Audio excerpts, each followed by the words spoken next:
Good Erev Shabbos, Parshas Vayakhel Pekudei. This is our pre-Shabbos Drasha. Because again, what would a Shabbos be without a Drasha? What we're going to do is that we're going to switch up each base medrash each week. So we're now in the 8:30 pre-Shabbos Drasha mode in the beautiful Glak Gelnik base medrash.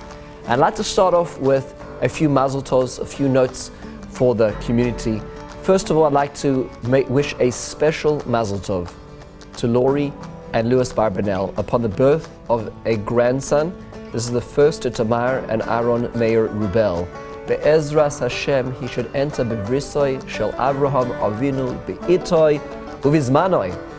May he grow up to be a true Ben Torah. We also wish a special mazel tov to our rabbinic intern, Rabbi Mark Eichenbaum, who, despite the storms of the hour, had a small wedding this last Sunday as he got married to Soni Kugelman.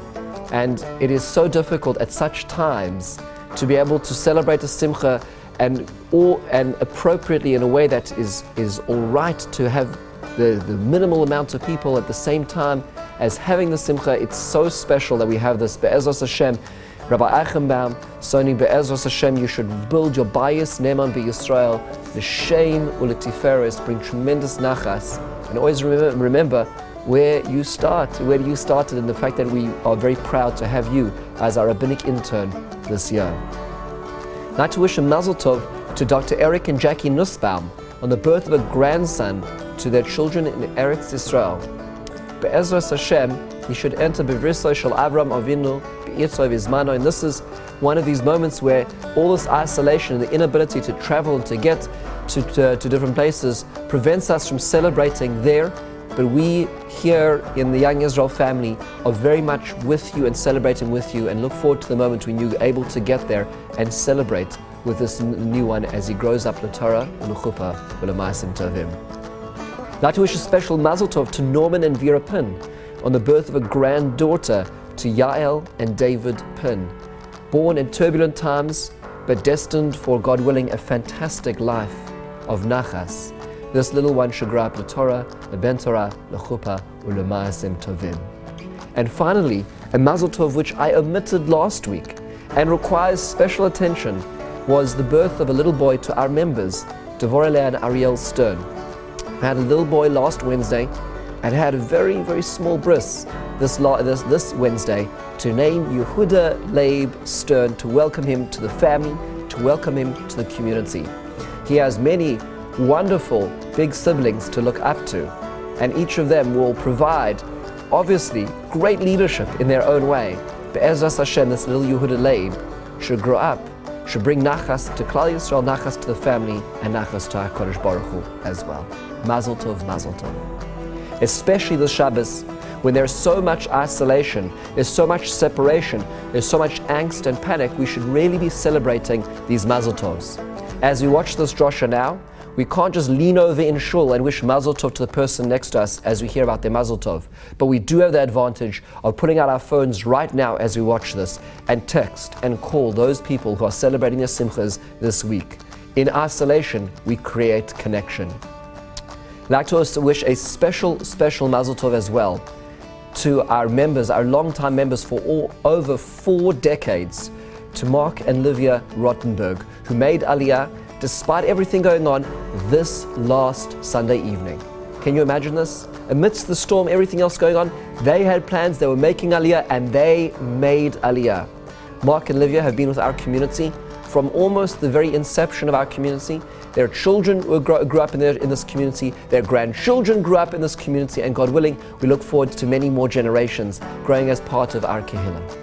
This is a very special moment. There are people who've been instrumental. Mark was the gabbai most recently in our 8:30 minyan, right here in this room.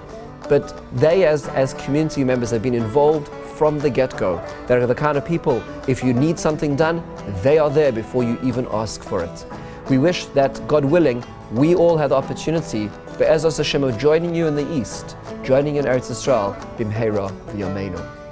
I would like to also mention the passings this last week that the community has suffered. We know that Dr. Tali Chovev has just risen from his shiva this last week. He's just finishing the shiva for his mother, Mrs. Ruthie Chovev. I'd also like to take this moment to wish condolences and extend our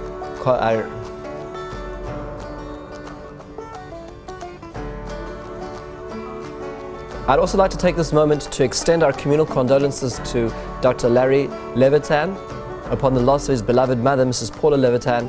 It's just a week ago, the funeral gathering, private gathering, this last Sunday. Larry has now lost, unfortunately, his father and his mother within the space and the span of 1 year, and is continuing to sit at his house and can be reached via his cell phone, via his house phone.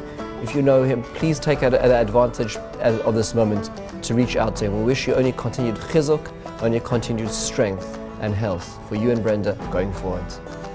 We are also in and amongst the shiva for Mrs. Barbara Schechter. This is Josh Schechter's mother, who passed away, and the funeral was this last Monday at a private graveside service.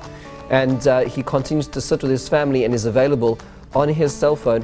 For those who are friends, for those who know him, please reach out. Please connect to him using the Shul phone book. Please reach out during the Shiva. As with the guidelines of the community, people are not doing visitations in person. Unfortunately, we live at such times, but that requires us to go the extra mile to make sure the Shiva calls are paid, the extra chesed is done. I want to commend both of these families for making great sacrifices when it came to the way the funerals were conducted and the way the Shiva has been conducted.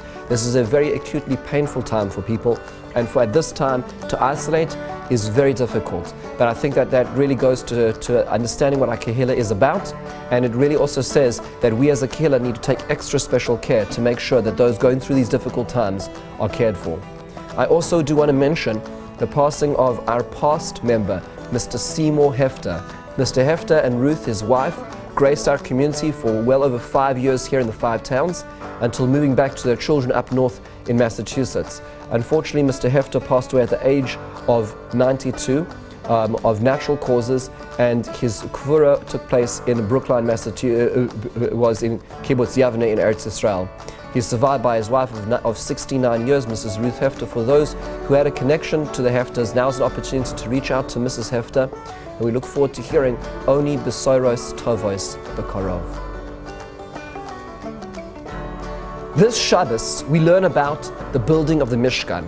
But not only the building of the Mishkan, because from the very building of the Mishkan, we learn another very important set of halachas which apply to us every 7 days, and that is Shabbos.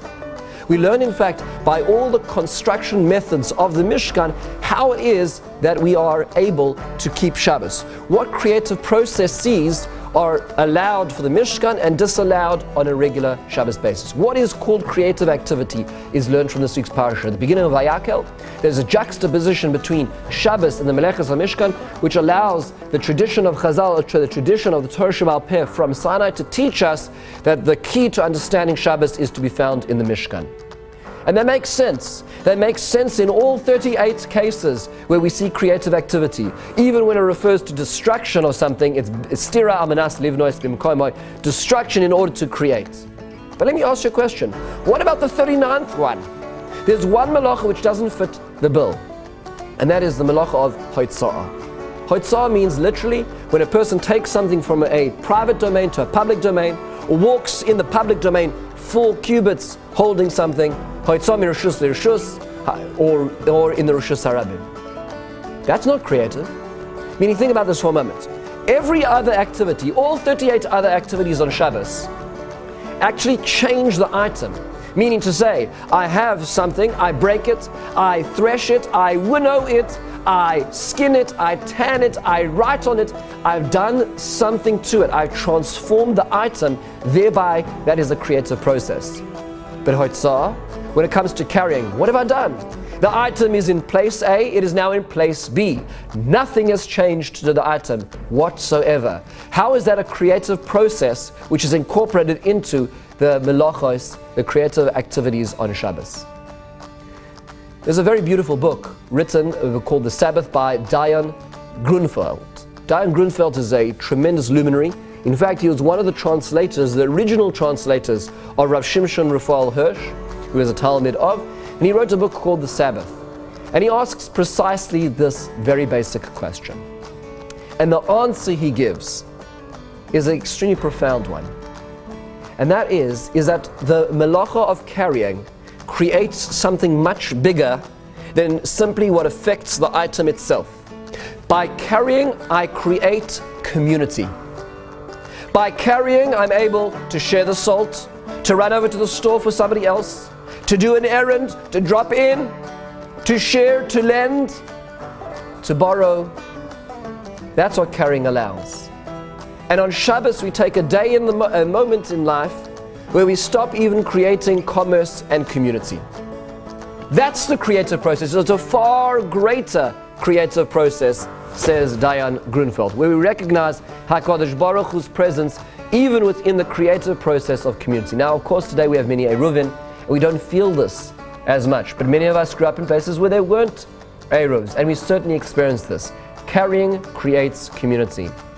I think homiletically speaking, we are in the zone of this Shabbos right now.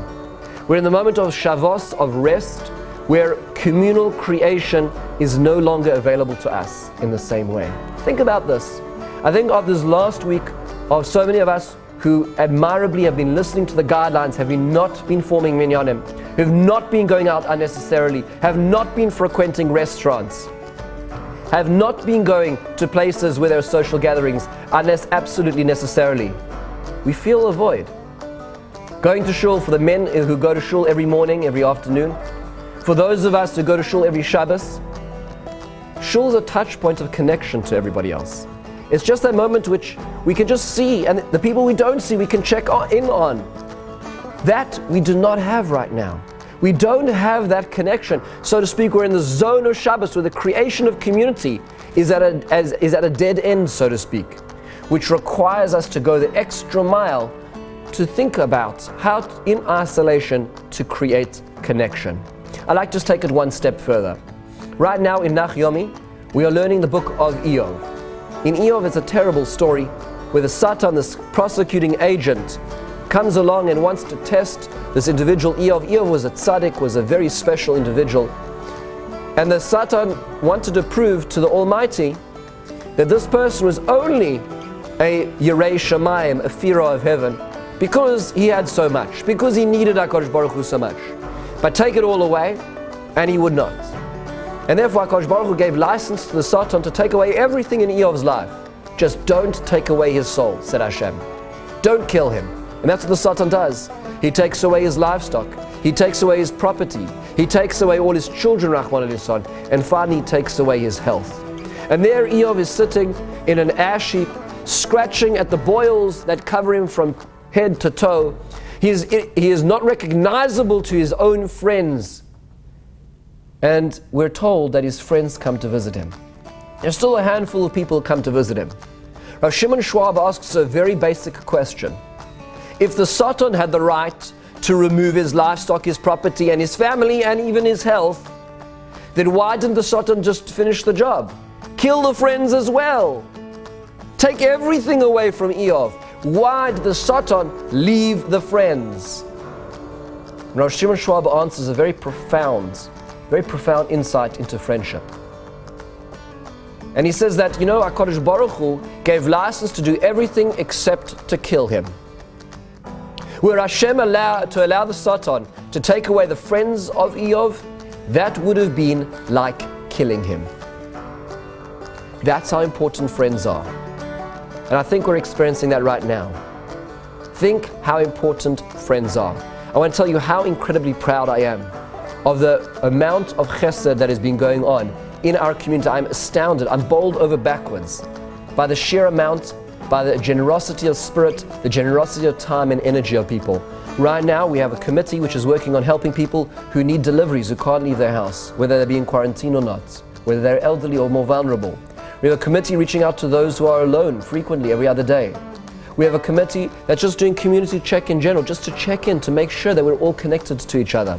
We have story time, we have online shirim, we have so many things going on. We're going to be starting davening at the same time, DAST, which is going to be starting this Sunday. So we have some sort of semblance of connection, because it's specifically at this moment, it's at the time of disconnection that we need to emphasize what friends and family and community truly mean. That's the very essence of who we are. I would like to just mention that we are hearing and we continue to hear about people who have tested positive, and many people have, and there'll continue to be many more. But the first reaction we have, of course, is, were I in contact? Do I following the medical guidelines? That's, of course, necessarily the first response. But the immediate second response should be, can I call them and ask if they're all right? Can I call them and ask them if they need something? Our response should not only be about ourselves. If we hear about other people who are vulnerable, it is our moment and responsibility to call them, to check in, to make sure that they're all right, even if we only know them tangentially.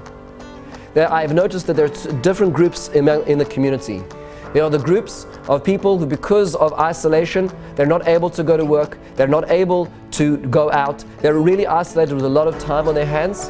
And there's another group which is overburdened. There's young kids at home working remotely, which is not really working out so well. There's no time, there's extra issues, there's quarantines, there's, God forbid, sickness in the family. There are a lot of people who are overburdened. I think that both of these situations perhaps could remedy one another. If those who have a little more time think about those who might have a little less time, reach out and ask, how are you doing? Do you need a hand? Is there something we can do? Those who are a little more vulnerable for those who are less vulnerable. If we can connect to each other, if we can be the friends to each other, if we can create community despite this moment of Shabbos in our community where everything is stopping, that is going to be the key to our success. It is an unprecedented time. It is really an unprecedented time that more or less any of us have ever experienced. But this unprecedented time has presented us with options of unprecedented kindness. I just saw a beautiful statement that there's something even more contagious than the virus, and that is positivity, that is giving and graciousness. Don't wait to get it from somebody else. Be the carrier. Spread the graciousness, spread the kindness, spread the generosity, and let's make this community so beautiful. Have a meaningful and uplifting and introspective Shabbos.